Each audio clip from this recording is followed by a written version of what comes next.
Como que eu penso em anúncios para lançamentos? Para que não só consiga converter acima da média, como também as pessoas certas. Porque a gente bem sabe que não adianta tu converter aquele bolsão de gente, vai trazer uma penca de gente desqualificada. Que aí não participa no grupo que tu for chamar, não assiste tuas lives, enfim, não compra, não se inscreve, não faz nada que tu gostaria, sabe? E nesse vídeo eu vou passar algumas dicas, algumas visões aí, vamos dizer assim, a respeito de como que eu encaro esse processo de criação de anúncios quando eu estou num período de lançamento. A questão é o seguinte, vamos lá. Eu poderia aqui desenvolver um nome legal para um problema aí de conversões de anúncios em lançamentos. Você que tem anunciofobia em lançamentos, você que não sei o que sabe, poderia desenvolver um nome legal, poderia desenvolver o nome do método XYZ para dizer que é a minha resolução, mas cara, sinceramente, pensa comigo. Quando eu estou olhando para anúncio, quando eu estou olhando para e-mail, quando eu estou olhando para página, quando eu estou olhando para qualquer coisa, primordialmente eu estou olhando para comunicação. Comunicação. Essa que é a base da parada, entendeu? E o ponto principal, quando eu for pensar em anúncio, quando eu for pensar em e-mail, quando eu for pensar seja lá no que for, o foco desse vídeo que é anúncio, né? Quando eu for pensar em anúncio, o que eu tenho que ter muito claro na minha cabeça, muito bem alinhado, quando for começar um lançamento, quando for pensar em começar a desenvolver as peças e tal, é justamente a narrativa. Pô, que papo é esse de narrativa? O que é uma narrativa? Muita gente aí fica fritando a cabeça com a narrativa. Mas a narrativa nada mais é do que a história que tu vai contar, ou que tu vai sustentar na tua comunicação para te vender as ideias que tu quer. Entendeu? E a questão é que eu tenho que entender a narrativa em diversas nuances, tanto de produto, tanto de oferta, sabe? Eu tenho que já ter bem certo o que a gente vai falar para vender essa oferta aí, galera.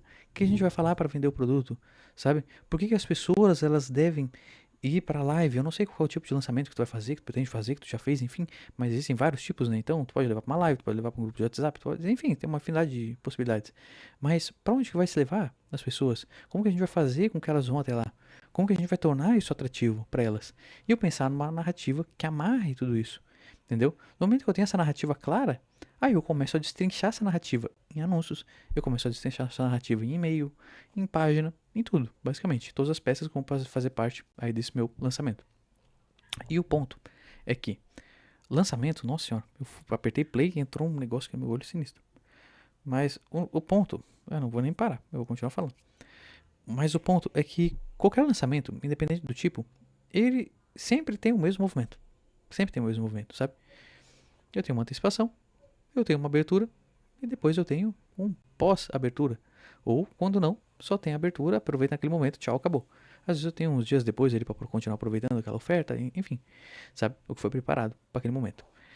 E o ponto é que eu tenho que pensar que a mensagem, ela sempre vai depender de duas outras coisas. Que é o quê?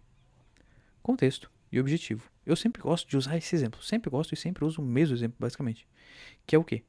Se tu for comprar pão na padoca numa segunda-feira, 6 horas da tarde, a mensagem vai ser diferente de quando for comprar pão na mesma padoca, 2 horas da tarde, no sábado. 4 horas da tarde no sábado, vamos botar. Quando eu vou lá no sábado, 4 horas da tarde, provavelmente eu vou estar sem pressa, vai ter menos gente na padaria, o ritmo de trabalho vai estar mais desacelerado, mais de boa. Diferente de quando eu for lá na segunda-feira.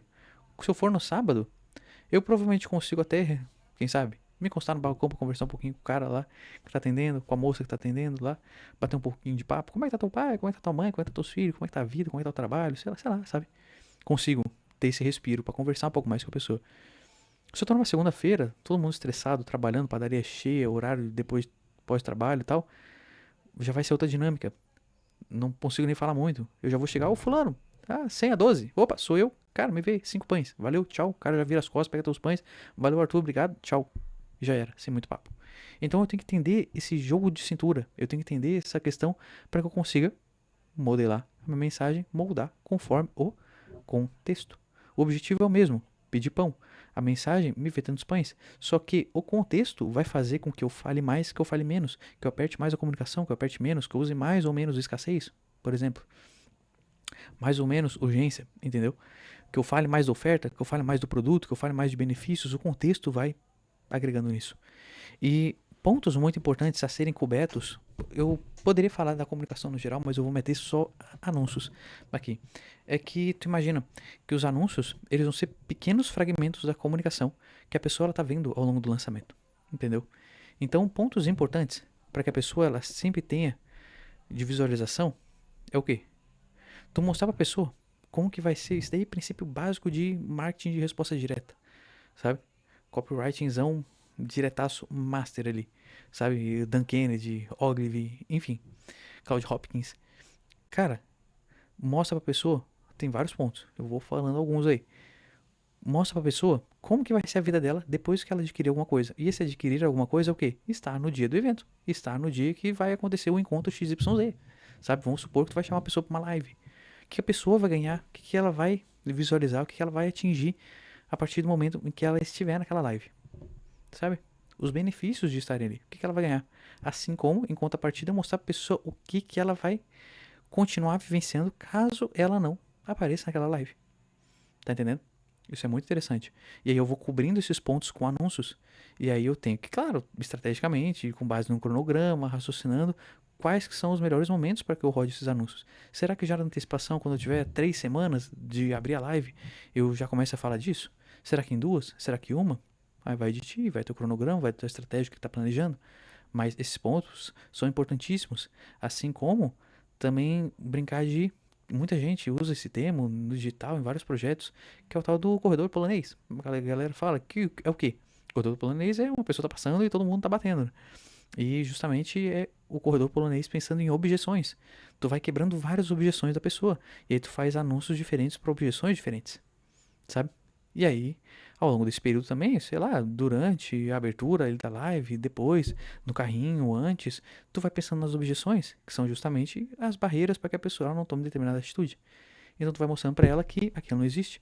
Isso tu pode fazer tanto nos anúncios puramente, quanto também conteúdos de feed. Muitas vezes tu fixar algumas objeções da pessoa e tal, enfim, coisas desse tipo. Então brincar de mostrar pra pessoa como que vai ser a vida dela após ela estar presente na live, o que que ela vai continuar vivenciando, sabe? O cenário que ela tá, que ela gostaria de mudar, o que que ela vai continuar vivendo se ela não participar da live. Quais as objeções que ela tem para não participar da live? Aí tu vai mostrar para ela, tá entendendo? Esse tipo de coisa. E sempre trazendo com bastante clareza pra pessoa. Sempre trazendo com bastante clareza. E um ponto é que, importantíssimo, é que tu não pode ah, descredibilizar a tua comunicação. Isso é um ponto que é foda, vamos dizer assim. Porque eu sei, o momento de lançamento é uma turbulência danada, é uma penca de coisa pra fazer, uma penca de coisa pra entregar, é prazo no laço, é um monte de coisa, sabe? Muita coisa, principalmente pro especialista ali, que muitas vezes ele toca várias coisas, não tem equipe totalmente completa, que cada um fica só cuidando de um fiozinho de cabelo. Às vezes, quando a operação é gigantesca, o cara consegue dar uma respirada, o especialista, pensando em infoprodutos. Mas, no caso, geralmente esse cara ele tá fazendo mais coisas, ele tá produzindo conteúdo, ele tá pensando na live, ele tá organizando, tá ensaiando, sei lá, XYZ, ele tá gravando roteiro que o copyright gravou, ele tá fazendo uma penga de coisas, sabe? Então, já fica muitas coisas aí pra esse cara tá pensando, é bastante turbulento pra equipe inteira, no geral, não só pro especialista. E, pô, cara, aí a gente quer chegar num resultado XYZ, beleza. É uma grande tacada, vamos dizer assim, o lançamento, está fazendo todo aquele movimento para que num dia, em 2 dias, 3 dias, ou depois um pós ali, abertura de carrinho, tu consiga colher os frutos necessários para que tu pague tua equipe que está participando daquela operação, assim como tu colher lucros daquilo. Então, de certo modo, é um momento bem estressante pela demanda e também pela, vamos dizer assim, pela esperança ali de alcançar esse resultado, sabe, da expectativa de alcançar, melhor dizendo. Então, muitas vezes, diante desse contexto, as pessoas elas acabam mudando muito o discurso, sabe? Porque elas estão com medo de que, pô, tá chegando no dia tal e eu não tô batendo ali a quantidade de leads esperadas pra, sei lá, pra eu estar há uma semana aqui de abrir ali a live, a minha expectativa era que eu tivesse 10 leads e, pô, tô com 2. E as pessoas começam a exagerar no discurso, começam a mudar as coisas, começam a mudar tudo, num ato de desespero, puramente. Ou às vezes até atingiu ali o que gostaria, mas pô, eu quero mais, eu quero mais, eu quero mais, e começa a exagerar, começa a apertar coisa que não devia em relação à oferta, em relação à escassez, em relação à urgência. E isso só vai minando tua audiência. Só vai minando tua audiência.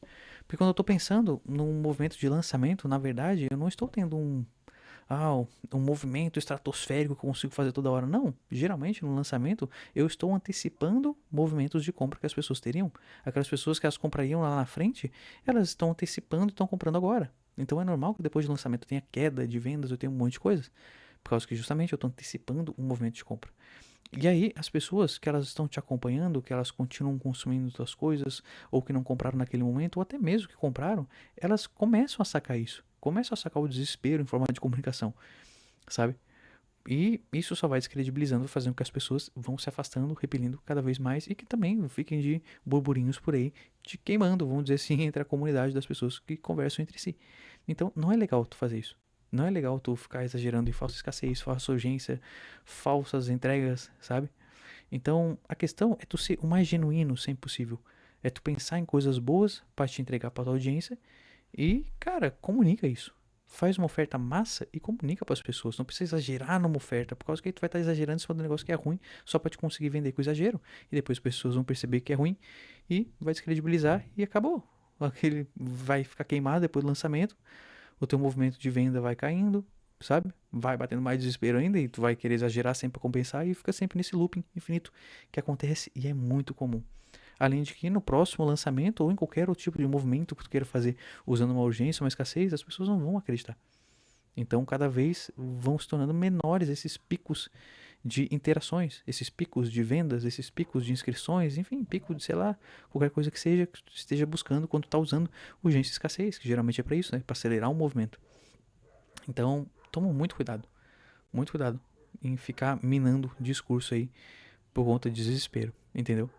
E diante desse contexto aí de, cara, pensando nos anúncios propriamente, que nem eu disse, pô, brinca com as objeções, vai quebrando objeções das pessoas, vai trazendo provas sociais, vai trazendo depoimentos das pessoas, claro. E isso tudo embasado com a narrativa que tu tá utilizando ali, sabe? Tipos de anúncios que tu pode usar, que é muito básico, vamos dizer assim, é tu trazer antes e depois da pessoa. Aí tu pode brincar com esse contraste, o que a pessoa vai ganhar, o que a pessoa vai perder, pô, antes da live, depois da live, sabe? Desse tipo. Ah, não ter comparecido na live depois, o arrependimento de não ter acessado o XYZ, tu brincar com esse tipo de coisa, brincar com as objeções que não disse, trazer depoimentos, cases de pessoas que já passaram por determinadas situações, para que as pessoas se identifiquem e tu fala, pô, esse tipo de situação vai ser justamente o que eu vou resolver no dia tal, tal, tal, tal, entendeu? Ver lá algumas coisas também é muito legal. As pessoas, elas costumam ver lá muitos benefícios da live, do encontro, premiações, bônus, ver lá partes de oferta, sabe? Para que as pessoas justamente fiquem intrigadas. Pô, isso aqui eu vou revelar só lá dentro do grupo, no dia tal, faltando um dia pra live que tu vai saber o que vai acontecer de fato, enfim, sabe? Tu botar limite nas inscrições, tu botar limite nos bônus, de repente tu tá chamando o pessoal pro grupo de WhatsApp, coloca limite nos bônus, olha, para as 500 primeiras pessoas que entrarem no grupo, elas vão receber um bônus XYZ, ou elas vão ter um bônus tal na metade da live, no final da live, no encontro no dia tal, sei lá, sabe? Tu brincar com essas coisas escassez e urgência em relação aos entregáveis e também ver lá algumas coisas nesse sentido, tá bom? Então brinca com essa questão de desenhar o cenário na cabeça da pessoa, que copy tem muito disso, muito forte. A questão da copy é justamente tu criar um cenário, tu fantasiar na cabeça da pessoa e mostrar pra ela o que ela atinge ou não quando ela partir para um movimento de buscar o teu produto, buscar as coisas que tu tá querendo entregar pra ela. Isso daí é muito forte em copy. Justamente tu pintar cenários na cabeça da pessoa, o imaginário, sabe? É fortíssimo. Porque até a maior parte das coisas que a gente vivencia estão na nossa cabeça, entendeu? Então, tu vai ler livros de marketing, de copy, de resposta direta, é muito forte esse ponto de ficar pintando cenários na cabeça da pessoa. Então, usa isso de diversas maneiras dentro do possível. E claro, como eu disse, o segundo ponto, sem exageros desnecessários. Prende uma narrativa boa, prende um produto legal, prende uma oferta legal e comunica isso para tua audiência. Simplesmente assim. Quanto mais genuíno for esse movimento, que as pessoas vejam que tu realmente tem uma parada massa, que pode ajudar elas, está sem exagero, cara, isso vai fazer com que as pessoas, elas cada vez queiram se aproximar mais de ti. Porque elas vão confiar, e quanto mais elas confiam, mais elas se aproximam, e além delas mesmo se aproximarem, elas também indicam para outras pessoas. E cada vez mais tu se fortalece em relação a isso. Tu e a tua comunidade que tu vai criando em torno das narrativas, das coisas que tu vai contando, vai trazendo para elas. Porque é basicamente isso, cara. Pô, tu tem um produto legal, tu tem uma oferta legal, tu tá preparando um evento massa, tu tá disponibilizando ali energia, tempo da equipe, todo mundo ali focado pra fazer uma parada massa. Pô, Só mostra isso, cara. Não precisa ficar exagerando, ludibriando, enganando, porque no final de contas você vai estar enganando a ti mesmo, principalmente toda vez que tu for deitar a cabeça no travesseiro para descansar. Seja no pré, seja durante ou seja no pós-lançamento. Entendeu? E com o passar do tempo, cada vez mais tu vai se descredibilizando em relação às pessoas que te acompanham. E isso também é um movimento normal de mercado, ficar nesses exageros. O que faz com que quem não usa disso também se destaca no meio. Fechou? E é basicamente isso daí. Não exagera, usa bastante esses imaginários e pensa em relação ao cronograma, onde que tu pode apertar um pouquinho mais, onde tu pode apertar um pouquinho menos, pensa no contexto da padaria, entendeu? Pô, é uma segunda-feira, tu tá falando com a pessoa, é no sabadão, 4 horas da tarde, brinca com isso, entenda o momento que tu pode mandar uma coisa mais densa, uma coisa mais curta pro pessoal. Isso em relação a tudo, em relação ao anúncio, em relação ao e-mail, sabe? Pensa nesse contexto, mais jogo de cintura para comunicação, entender o cenário. Fechou? Se tiver dúvidas, algumas ideias, quiser trocar um papo, só comentar aqui embaixo. Super bem-vindo, até sugestões de outros vídeos. E se inscreve aí no canal, curte, compartilha com quem tu acha que vai ser útil e fique comigo para mais e melhores vídeos cada vez mais. Valeu? Tchau, tchau.